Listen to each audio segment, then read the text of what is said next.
All right, great. Well, hello, everyone. Welcome to Inside the Application Literally. My name is Laurel Grodman. I'm Assistant Dean for Admissions at the Yale School of Management. I'm also a proud member of the Yale SOM class of 2006, and I'm so pleased that you have joined us today to learn a little bit more about the Yale School of Management application.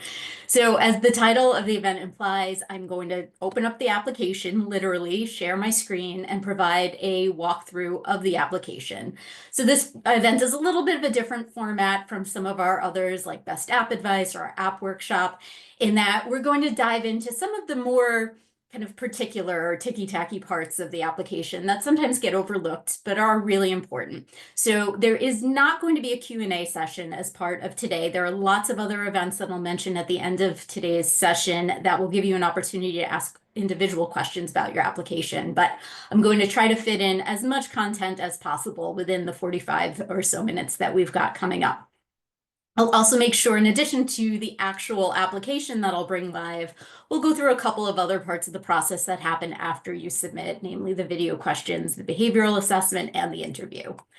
So before I open up the application itself, I do want to share a few words about the philosophy behind our approach to the application and how we evaluate candidates, because I think that will help frame the walkthrough that we do in some useful ways. So although I acknowledge that sitting down to complete a business school application can feel a lot like a one-way monologue in which you're telling us about yourselves, I really encourage you to think about it more like a dialogue. The application itself is our part of the dialogue. It's the admissions committee sharing with you what is important to us and what we want to learn about you. And at SOM, we're very thoughtful in our role about this conversation, about our role in the conversation. We spend a lot of time as a committee thinking about and identifying what matters to us in assessing candidates. And in turn, what information we need to gather from you within the application to make those assessments. And we put a lot of thought into how our application is constructed to get at that information. So the questions and the prompts that you see in our application are part of the dialogue. That's what we're hoping to learn about you. And we do try to be good communicators. So one of our guiding principles in constructing our application is to only ask questions that are relevant to evaluating your candidacy. And hopefully your experience is that our application feels a little bit more intentional and streamlined as a result of that. I will note, the committee sees the vast majority of what you submit during the reading process, but not necessarily everything, and not necessarily all at once. And so anything that we're collecting purely for statistical or reporting purposes, we won't see as part of an application read. And I'll point out a couple of other instances of information that we might not see until later in the process. But by and large, we're asking you for things that will directly feed into the assessment of your candidacy. And as for your role, as with any conversation, it's important to be both a good listener and a good communicator. So I hope that I'll be able to help you with the listening part today by giving you a sense, not just of what we're asking, but why we're asking it and what kind of information we're hoping to get from you. And in turn, I hope that that will position you well for your part of the conversation, which is sharing relevant information about yourself and helping us connect the dots. So at a very high level, what we're looking for you is really three things at the end of the day. It's your academic potential. We want to make sure that we're setting people up to succeed in an academically rigorous program. We're looking for evidence of your professional impact, so your ability to be a leader and a collaborator in the professional environments that you've been a part of, and how you contribute to the communities and the organizations that you've been part of, how you operate and interact in those communities and organizations. And really everything that we ask you in the application contributes to our understanding of one or more of those things about you. And I'll try to point that out as we go through individual elements of the application. We also believe strongly in bringing in a diverse group of students across backgrounds and geographies and interests and experiences. We believe that's really essential to creating a community that lives our mission of educating leaders for business and society. And we believe students from an incredibly wide range of backgrounds and circumstances can thrive at Yale SOM. And so to this end, we've built elements into our application that look at who you are and where you're coming from so we can understand your individual story and what led you to this point in your trajectory. So with that general framing, if you'll give me just a moment, I will share my screen and we'll dive inside the application.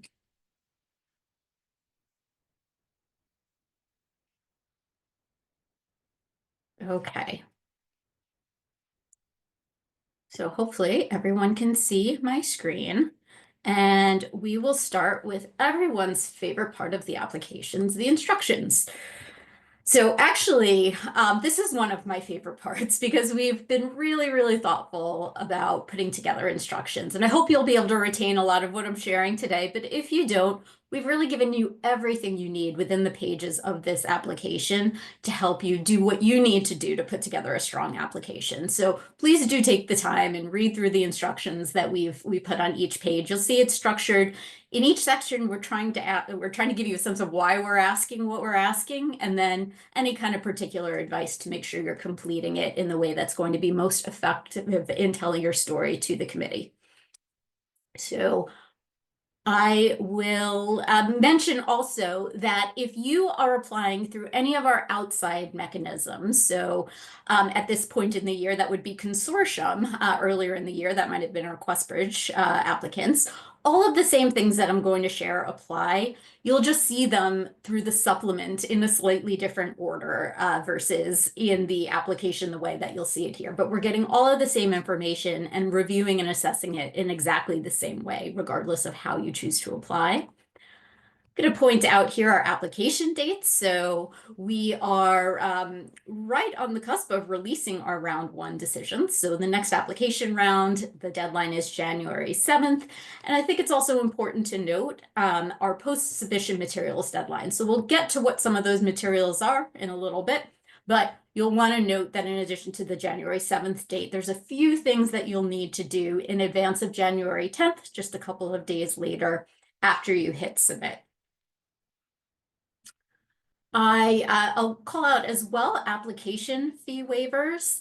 We offer waivers to a variety of different categories of applicants. We have one new fee waiver this year that's available to students and alumni of almost 700 universities that have significant initiatives to promote economic diversity.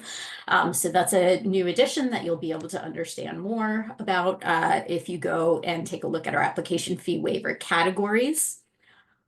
Another thing that we introduced this year was a statement on AI. And this is not so much rules as I would consider to be guidance. We want to be both realistic and practical and helpful in guiding you through how you may consider using AI within your application.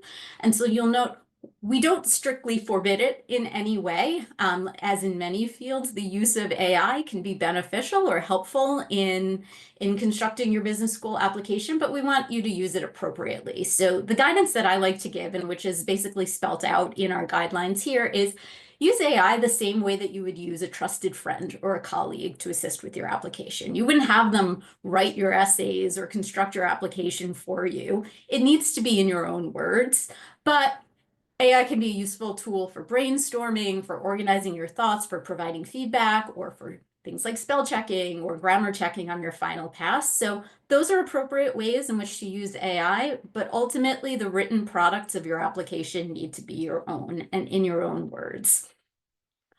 I'll give a little bit more kind of direct guidance on using AI for the spoken aspects of your application. And in a word, don't. This is really meant to be an authentic spoken sample, a spontaneous spoken sample within the video questions that we'll talk about in a little while, and certainly in your interview as well. No matter how sort of clever you might think that you're being about the use of a scripted statement or something generated from AI, it never comes off authentically. You will be much better served by giving an imperfect response that is spoken in your own voice than anything that was generated by someone other than you. So I will state again, if you're thinking about using AI for your video questions or interview, just don't. So with that, I think, going to head into the meat of the conversation of the application. So there's a statement of honesty that you'll sign up front. Moving on to the personal information. This is a fairly straightforward section. It's nothing too unexpected here, but this is where we'll start to get a little bit of information about who you are and what your background is. Also, we've introduced a name pronunciation tool, having just gone through round 1 committee. This was immensely helpful, so please keep up the good work in helping us pronounce your names in the way that you would want to be represented. We start asking some information in addition to demographic and biographic information about if you're a member of the military, if you identify as LGBTQ+, if you've applied to the School of Management within the last 5 years. If so, we'll ask you to submit an additional short essay response about changes since your last application. I'll also note we have a number of joint degree programs with other schools at Yale University, including a recently launched program with our School of Engineering, a 2-year program. If you are intending to apply to one of our joint degree programs, I'll speak a little bit about that process. So we and our partner schools will have entirely separate application processes. You'll need to submit an application to each school and be separately evaluated and admitted by each of those programs. But because we understand that your intent to pursue a joint degree may fit into your aspirations for getting an MBA, we give you an opportunity to tell us a little bit more about that. So if you select that you are applying to one of our joint degree programs, you'll have an opportunity later in the application to say a few words about that and why that is and why that fits into your aspirations. Okay, so with that, we will move into the academic record. And it's really the next 2 sections, the academic record and your test scores, and also the behavioral assessment that I'll talk about a little bit later, that work in tandem to give a sense of your academic readiness, going back to the 3 sort of key things that we're looking for in your application. These are all elements that help us understand your academic preparation for the program. This is an area where I get that the instructions are pretty lengthy, but I implore you to look through them really closely. Issues with this section are the #1 thing that holds up an application review: missing a transcript or not accounting for transfers or things like that.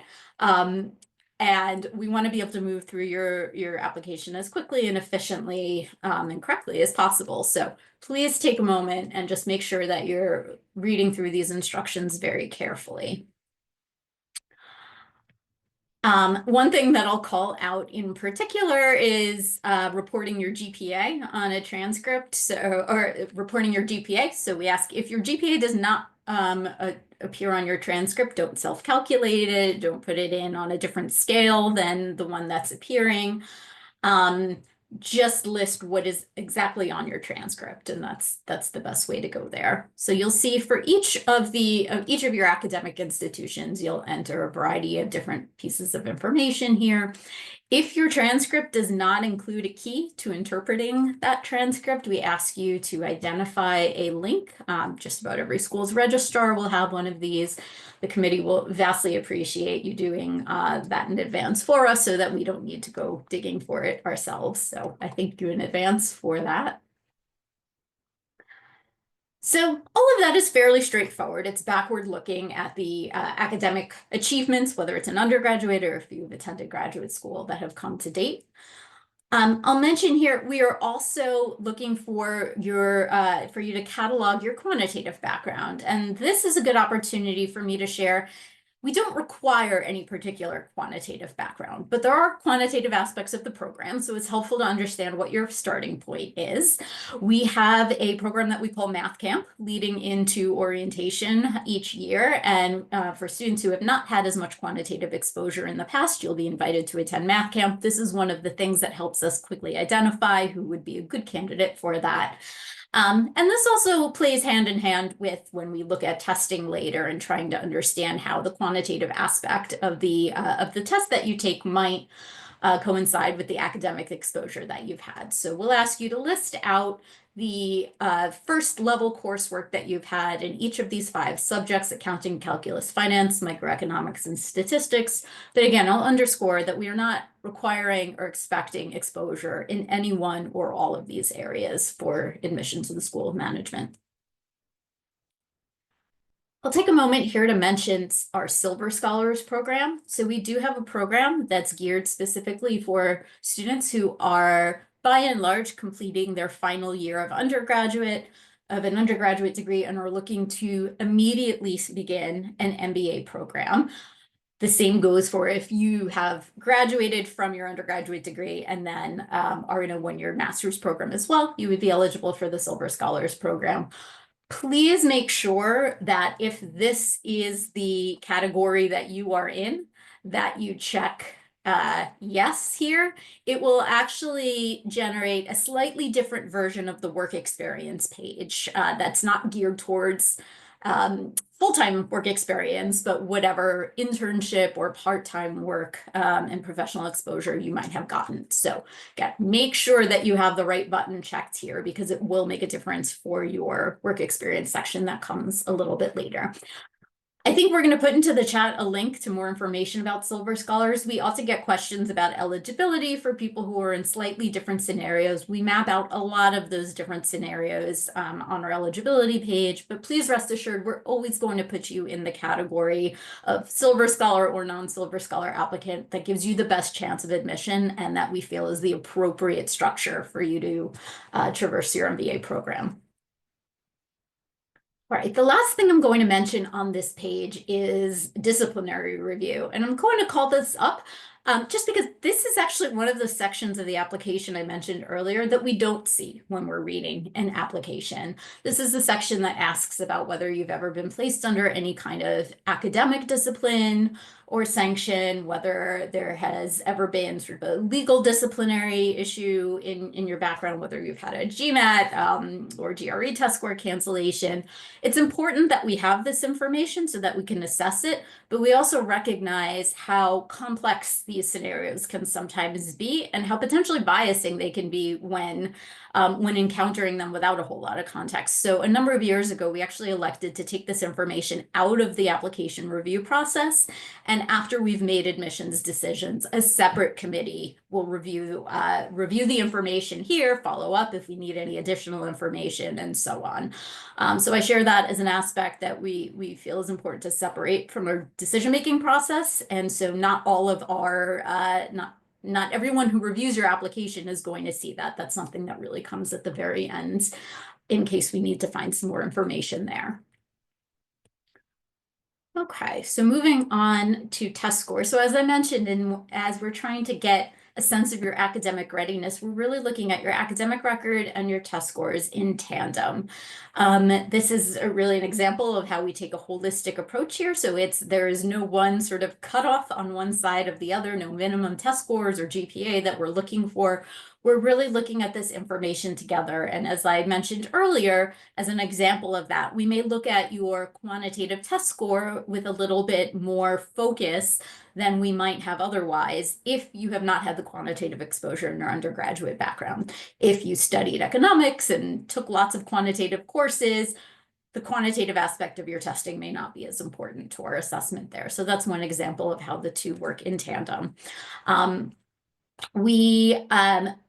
I'll note we do require all test scores to be verified. So what you'll do is you'll self-report your scores over here in the application itself, but you'll need to have your official scores sent to us by the post-submission materials deadline, which is that date coming up for the next round. That's January 10th, so just a few days later than the application deadline. Even better to just get it in as early as possible and not wait till the end.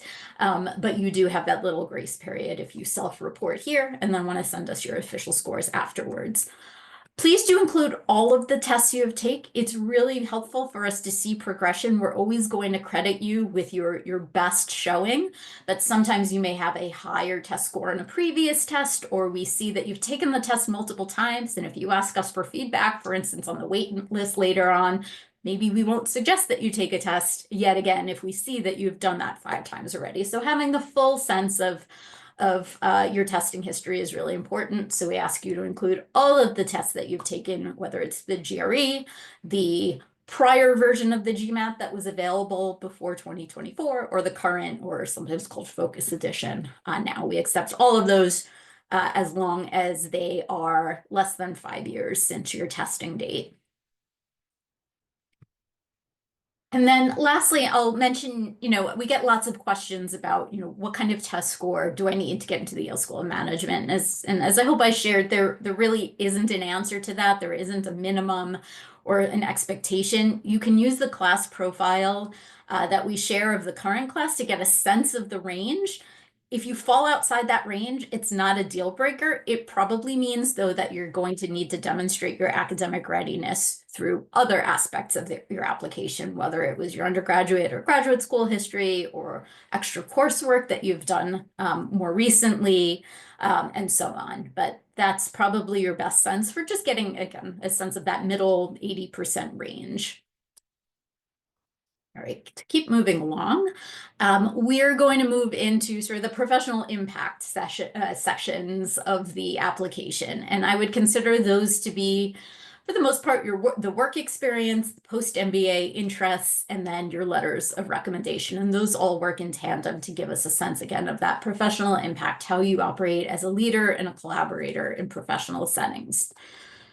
So we get a ton of information from the work experience section, and sometimes in an unexpected way. So I'll say part of this will be uploading your resume, which is important to do. And we do offer a resume template if you are looking for a starting point with that. It's the template you will use as a student at the Yale School of Management to go into our resume book. But you're absolutely not required to use it. It's only to give you a starting point if you need one. But we actually collect a whole lot of information through the work experience entries themselves. So this is one section where I would encourage you, don't leave till the night before the application is due, because I think you'll be unpleasantly surprised by how much information, useful information, will ask of you in here. And so I will mention again, we double check to make sure you have identified whether you're a college senior or not, because as I mentioned, this section will look slightly different if you select that you are or aren't. So make sure that you've got that correct on the academic record page. But by and large, what I'll share here will apply to both categories. We will ask you to enter each one of your employment experiences and answer a few questions about them. So some of them are fairly basic, size of the company, your dates of employment, your starting and ending positions. Please make sure that if you are if you're currently employed in a given position, you list your ending compensation, even though you are not no longer with the company, you still want to have a value in the ending compensation. That should be your current salary. Ask you again some basic questions about sector, industry, function, the number of direct reports and indirect reports, and we define that for you here. But here are the pieces that, again, you aren't going to take forever to complete, but if you've had a few work experiences, you'll want to give a little bit of thought to. We ask for a very brief description of your company, your role within the company. If you've had multiple roles, pick your most recent one. And then if it's a position you're no longer in, your reason for leaving. And the reason behind having sort of this section is, for one, company description. So some of you will work for big multinational companies that our admissions committee is very familiar with, but we want to give an opportunity to people who might work for more regional or boutique or smaller organizations to have a chance to kind of quickly give us the familiarity that we need with the kind of organization that you're a part of, to sort of level the playing field a bit there. And then to put sort of in your own words what it is that you are doing. Your resume is really meant to be more capturing your achievements, your accomplishments, your proudest sort of moments within your employment experience, rather than just a descriptor of what it is that you do within your company. So this is the opportunity to give that descriptor without having to sort of crowd up your resume with that kind of information. And then the reason for leaving, this is incredibly helpful in helping us piece together your career trajectory. So a resume, this is something a resume doesn't do. We don't know your reason for moving from role to role or changing organizations or changing industries. This is a chance to kind of create some glue for that experience and to help us really understand the trajectory and the choices that you've made. So really spend some time thinking about this. The least helpful answers are got a new job or have a new opportunity, which we do sometimes see. More helpful is giving us sort of the rationale for what kind of growth or change or development you were seeking. All right. We also have an opportunity if you are an entrepreneur, the founder or co-founder of an organization. We have a number of different questions here that we developed in concert with our Dean of Entrepreneurship at the school, Kyle Jensen. They're very similar to questions that you would answer in our sort of internal entrepreneurial fellowship application process. And again, this is really meant at leveling the playing field sometimes for entrepreneurs. It's a little bit harder to look at the work experience sort of side by side with more traditional full-time employment for another organization. This really gives you an opportunity to identify the scale and scope of your organization, give us some concrete ways to wrap our head around what stage you are in, what your organization has accomplished, and to point us to some external resources to help us learn more about that organization. All right, I will point out two more things on here. Gaps in work experience. So if you have any kind of pause in your work experience post-undergraduate where you're not in graduate study for 3 months or longer, if you are currently unemployed, we will ask you to identify that and give us a little bit more information. It is absolutely not a deal breaker to have a period of unemployment or currently be unemployed, but rather than have us try to piece things together ourselves or make up stories, which we very much try to avoid doing in our committee process, we want to give you an opportunity to walk us through sort of the rationale for that and what you were doing during that time if you were not presently employed. The other thing that we ask you to identify is, we'll get into the letters of recommendation page in a moment, but we very much prefer, if possible, to see at least one letter of recommendation from a current role and a current supervisor. We know for a variety of reasons that is not always possible, so we ask you to identify if that is the case, and then to give us a brief explanation of why. And there are lots of good reasons. You may not have told your current employer that you're applying to business school. You may have only been working for this individual for a couple of months. All of that is perfectly fine, but rather than leaving us to wonder why we do or don't have a letter of recommendation from a current supervisor, this is your opportunity to briefly let us know if that's not the case. And this is just an opportunity. These are the same entrepreneurial questions that you'll ask if that's your full-time employment. If you have a non-full-time entrepreneurial venture that you'd like to represent, this is just an opportunity to answer that same set of questions that I mentioned earlier. So I think of the work experience section as kind of the backward-looking portion of interpreting your professional impact, your professional plans. The post-MBA interests is the more forward-looking aspect of this. So I'll underscore this is not an essay. I would truly think of it more as a statement. It's limited to 200 words, which goes really quickly. It's not very much more than this paragraph that you'll see right here.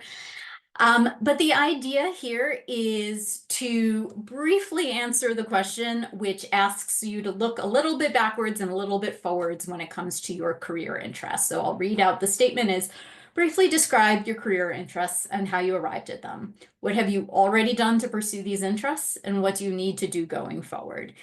And you'll note we don't ask you about your goals. We don't ask you about what is your 1, 5, and 10-year plan after an MBA program. We know that many, many people change their minds once they get into an MBA program for any variety of reasons. But we do believe that it's important that you have a driving force that is compelling you to invest in yourself and your time and your resources over a 2-year MBA program, that you have some interest that suggests that an MBA program would be an appropriate next step for you. And then we believe even if you change your mind, having done that introspection and having been thoughtful about this process, you'll be able to pivot again and do that process again once your career goals may have evolved or morphed in any way once you get here. So with that, again, you'll want to do a little bit of backwards looking. What have you already done to research or identify these interests or goals? And then what do you need to do going forward to position yourself to pursue these goals? So again, 200 words, but it should really be more than enough space to be able to touch upon both of those aspects of your career interests. And then The last section that I think contributes to that professional, or one of the last sections, I should say, that contributes to our sense of your professional impact are the letters of recommendation. I'm not going to go into a ton of depth here in terms of advice on who should be writing these. We have lots and lots of different events and bits of advice on our website about who to pursue for your letters of recommendation. But I will underscore here that we are looking, unless you are a Silver Scholar, I'll mention that in a moment. Unless you're a Silver Scholar, we're asking for 2 professional letters of recommendation, again, preferably by a current supervisor. But if that's not possible, the 2 sort of dimensions I keep in mind are proximity and recency. So recency, we're looking for a representation of who you are professionally as close to now as possible. So if it's not your absolute most recent role, I would suggest not going too far back from there. And then proximity is we're really looking for someone who has had an opportunity to supervise you directly, to see your day-to-day impact in your direct work. I would absolutely go for someone who knows you better versus someone who's kind of several levels up from you, who may meet with you only occasionally and maybe has a more impressive title. 9 times out of 10, the person who is close to you will be able to give us the most kind of high impact and most relevant information that we're asking for in our letter of recommendation. So again, recency and proximity are the 2 things that I would keep in mind there. Okay, and then the next couple of sections have the potential to give us information about a number of different things, depending on what direction you go with it. So we will ask you to identify the 2 most meaningful activities during your time in undergraduate, and then if you are not a Silver Scholar and you've had full-time professional experience, your post-undergraduate activities. And we limit it to 2 because we really want to understand where you've invested the most of your time and talents. And this gives you an opportunity to kind of crystallize that for us and pick the things that were highest impact for you. And I encourage you to think really, really broadly about activities. These can be extracurriculars or research that you did outside of class, or part-time work, volunteer work, familial responsibilities. Again, think really, really broadly about what you have done outside of school and work, your day-to-day job as a student or an employee. And this is an opportunity to tell us a little bit more about that. And this is an area, again, it can contribute to a lot of kind of different aspects of your application, but certainly gives us a sense of that 3rd area that I spoke about earlier, how you show up as a community member. All right, the essay. So we have a single, we ask you to complete a single essay out of a choice of 3 different prompts. And I'm actually going to speak about them collectively because in a way, all 3 prompts are in some sense getting at the same thing. We want to know what matters to you, what is most meaningful to you. And we want to give you an opportunity to speak about that in the framing that works the best for you. So we have 3 different kind of angles that you can take to this. One of them asks you to describe the biggest commitment you've ever made. The next is to describe the community that's been most meaningful to you. And then the last is describe the most significant challenge you have faced. So you see sort of the common theme in here is to pick something that is really important to you and talk to us about how you went about approaching it or resolving it or working through it. I will say every bit as important as the topic that you pick is describing your approach to it. So again, regardless of which of these topics you choose, you're going to want to spend a little bit of time talking about why you've selected this commitment or community or challenge as the thing that you want to speak about. But I've really spent the bulk of the time in your essay, which has a 500-word limit, talking about how you approach that commitment or that community or that challenge. And you'll see there's a little bit of prompting after each of these essay choices that kind of suggest a direction that you might take with it in areas that you want to cover. But we're really interested in understanding that approach and how you approach something that is really significant and meaningful in your life.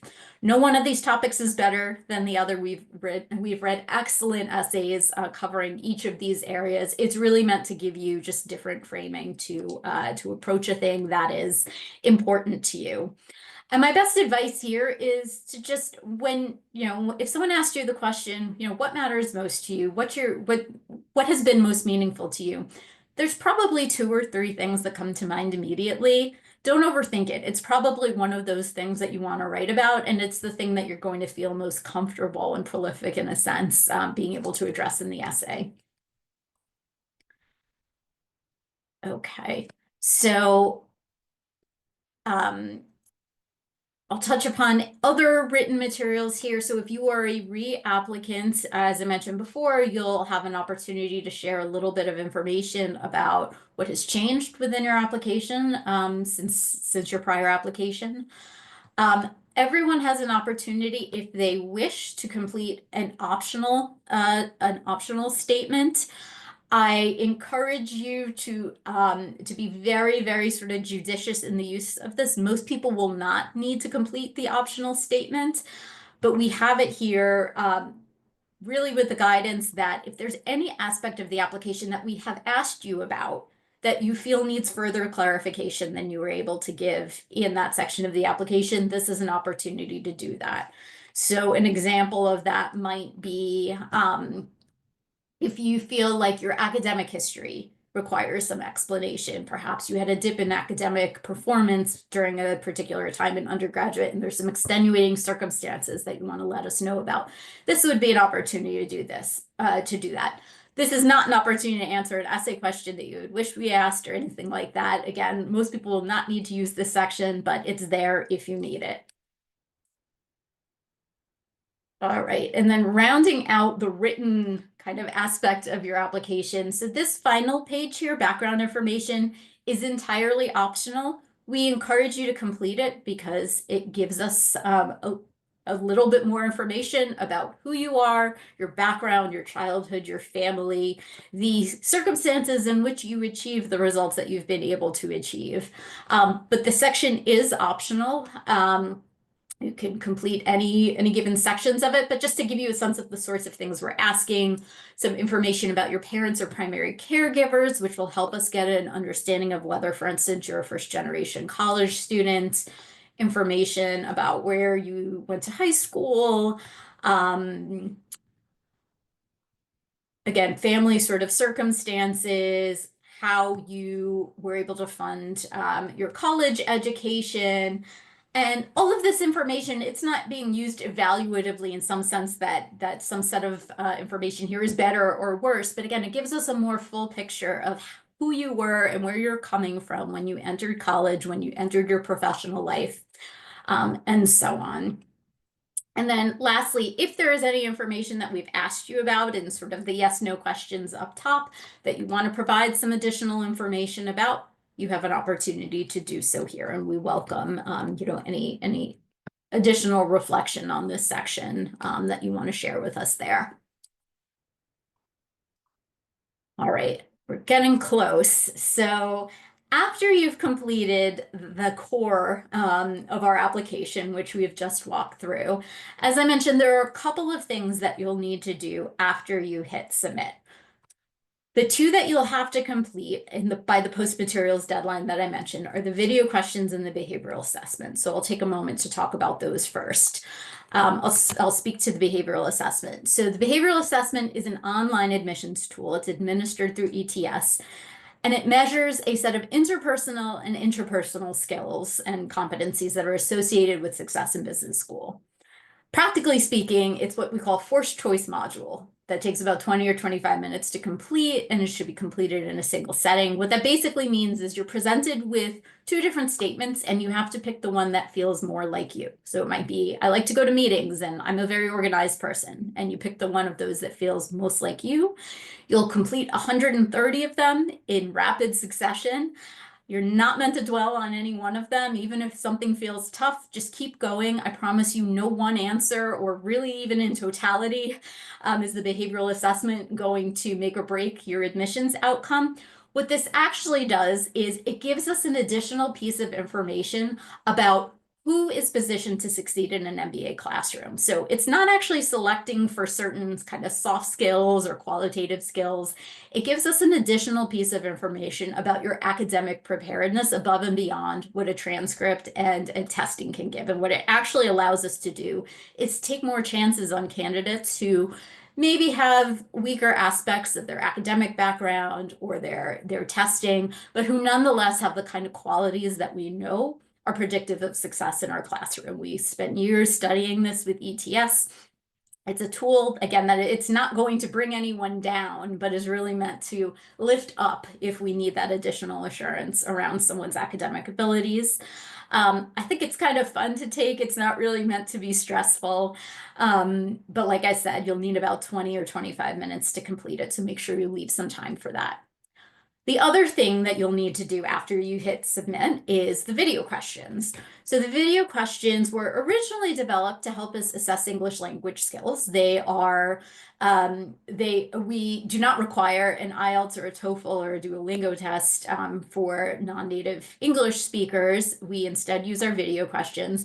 But beyond that, for all candidates, regardless of native language, they help us understand how you generally articulate yourself on your sheet, which is an important skill to have in an MBA classroom, as well as in life in general. So what we will do is serve you up 3 randomized, previously recorded questions asked by a member of our admissions team.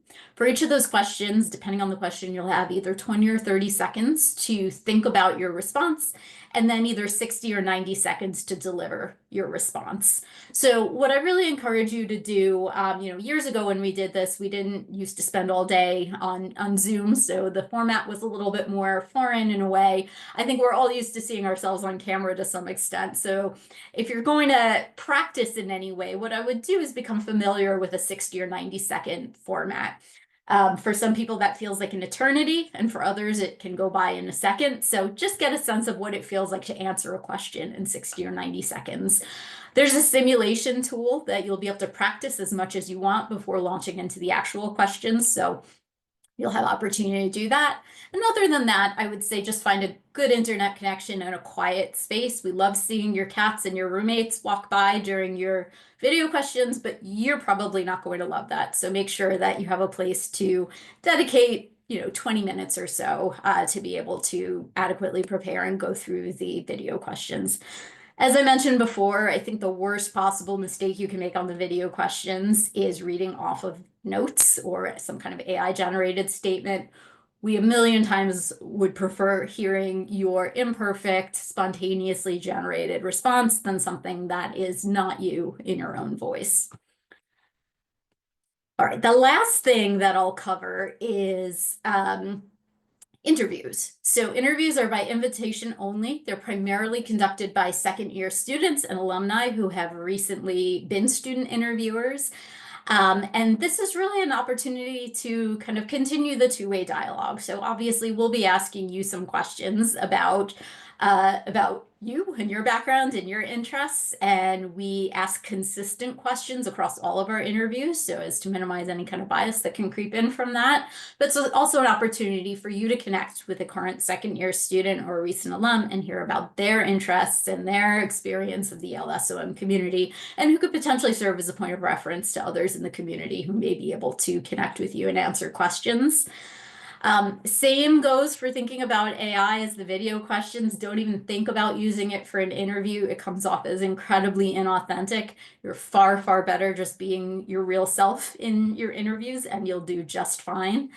And I'll mention that although the interview kind of comes last within your experience of the application process, it's not an up or down decision. It's not as though up until the point of an interview invitation, we've decided we're ready to admit you as long as the interview goes well.